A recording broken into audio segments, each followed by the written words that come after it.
Então, Samparaja, no caso, esse livro especificamente, ele trata do Dhamma, o ensinamento de Buda. O caminho de Buda, o ensinamento é chamado de Dhamma. No caso, como uma das vias a ser analisada. Vamos analisar o que Buda escreve em relação a tudo isso que a gente colocou. Já que a gente quer analisar uma via possível de resolver, vamos ver o que ele coloca, vamos ver qual é o propósito. Ele fala que não é uma doutrina sobre causa e término das coisas. Ele não toma o tempo da análise dele, do método dele, falar quem deu origem ao homem, por que você está aqui, essas perguntas ele não aborda. Pelo menos nesse livro ele deixa claro isso. É uma mensagem de libertação do sofrimento, ou seja, propõe-se acabar totalmente com o sofrimento. Pede para ser verificado em nossa própria experiência com um método de prática. Ele coloca a prática, mesmo que se você tiver que escolher numa hipótese bem chula de se colocar entre a teoria e a prática, ele fala que deveríamos focar na prática. Então, assim, se fosse necessário dividir a teoria e a prática, nos próprios ensinamentos dele tem teoria e tem prática, ele fala que a prática ela é o foco principal. O nobre caminho óptico conferiu ao Buda, né, a iluminação de Buda e levou ao patamar de um mestre do mundo. No caso, ele escreveu, depois de ter atingido a iluminação, uma libertação do sofrimento, escreveu um caminho chamado nobre caminho óptico, com 8 fatores ópticos, né, e a gente vai depois ver os itens que são desse caminho. Devemos verificar se o nobre caminho óptico é viável segundo os 3 critérios que a gente elencou. Então, se a gente fizer vamos ver qual é o primeiro. Prover um quadro completo e acurável da extensão do sofrimento, como o diagnóstico médico, que é o item que a gente colocou para escolher uma via espiritual. O sofrimento é abordado como o problema fundamental em sua mensagem. O foco principal da análise de Buda é o sofrimento, né? A gente não fala sobre começos e fim das coisas, mas fala exclusivamente sobre o sofrimento. Ou seja, já começamos bem no sentido de que a gente queria um diagnóstico daquilo que causava uma dor profunda, sem solução, sem remédios físicos, né? E a gente já viu que a primeira coisa que o ensinamento do Dhamma de Buda é abordagem direta sobre o sofrimento. O sofrimento ele chama de dukkha, né? Essa palavra em Pali, que é um sofrimento profundo e básico que perdura ao longo de nossas vidas. Então, não é um sofrimento simples. A própria tradução como sofrimento ou insatisfação, ela é insatisfatória porque ela não traduz com perfeição dukkha como uma palavra de profundo sofrimento, né? Não existe na nossa língua uma forma de descrever, mas todo mundo que já passou por um profundo sofrimento vai saber o que se trata, ou em momentos em que passar por isso, uma hora vai acabar se vendo numa situação em que o mundo simplista, mundano, não vai ser suficiente para meio que entupir e esconder isso aí por dentro, né? Então, outros problemas teológicos e metafísicos, ele deixa gentilmente de lado como questões que não tendem para a libertação. Ele não quer, você quer analisar mais detalhadamente isso aqui? Não, isso aqui vai acabar tomando seu tempo para você obter a libertação. Então, é uma questão que não tende para a libertação do sofrimento, que é o objetivo principal. O que ele ensina é apenas sofrimento e o fim do sofrimento. Expõe as diferentes formas de sofrimento, as sutis e as mais evidentes. Então, ele faz uma explanação extremamente detalhista, né, quase que num nível assim próximo do que é científico, né, do que a gente coloca na ciência de exploração da matéria e tal. Ele faz uma exploração do sofrimento de uma forma bem detalhada. A maior parte de nossas vidas está na dualidade entre a sede de prazer e o medo da dor, raramente desfrutando a paz de estar contente.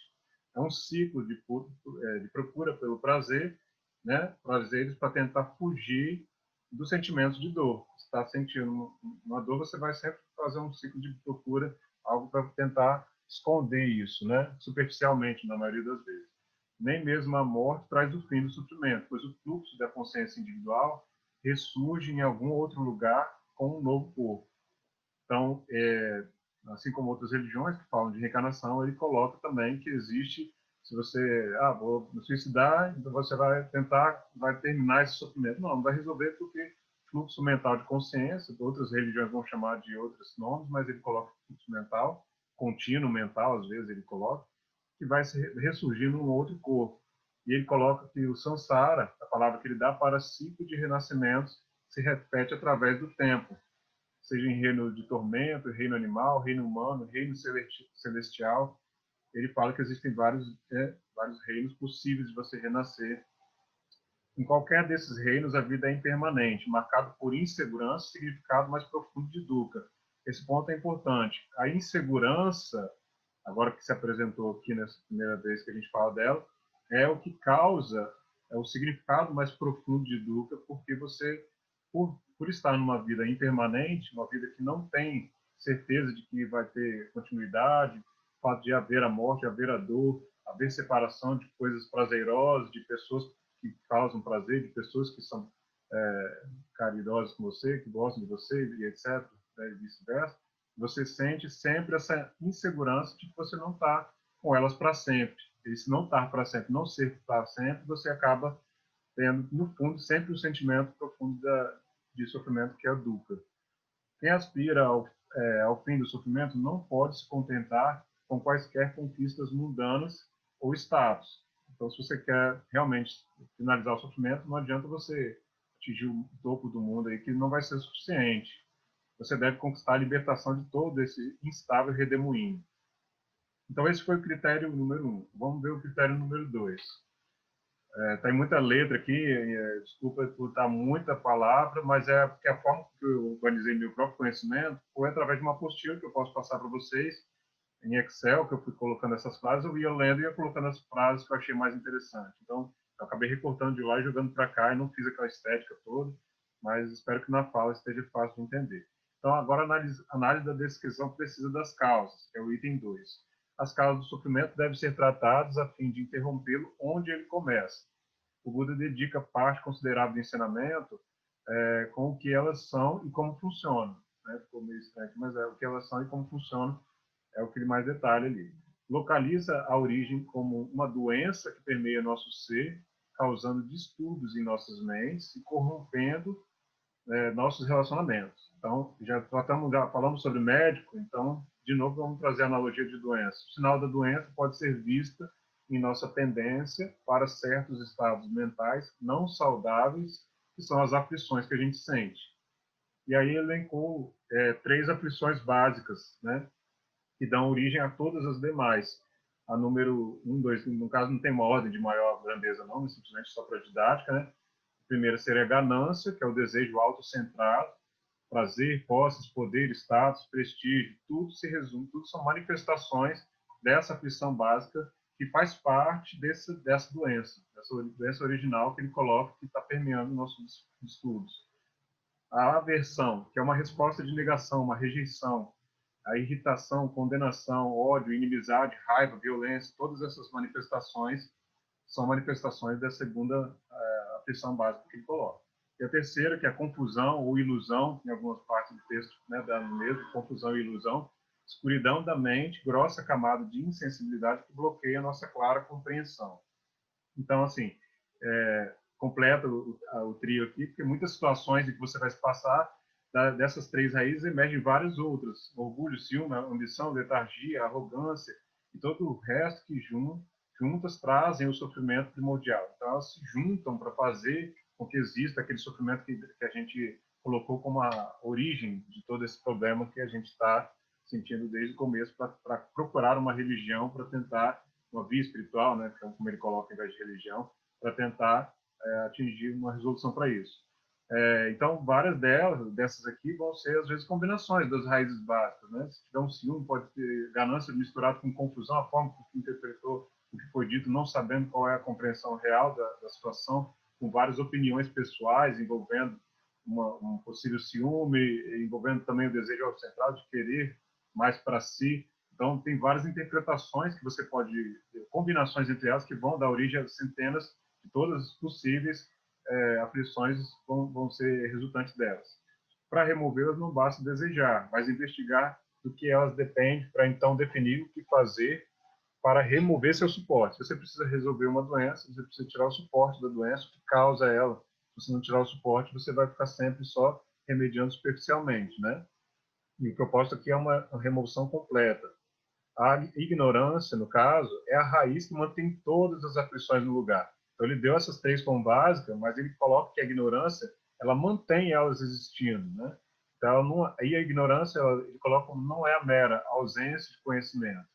Ela pode coexistir com um grande acúmulo de conhecimento. Você pode saber muita coisa, mas ainda vai ser uma ignorância no sentido do que ele analisa aqui, de não conseguir ver as coisas como elas realmente são. É a escuridão primordial que envolve a nossa mente, ela atua de forma passiva ou ativa, como uma grande enganadora, com conceitos e percepções distorcidos, produtos de sua ilusão.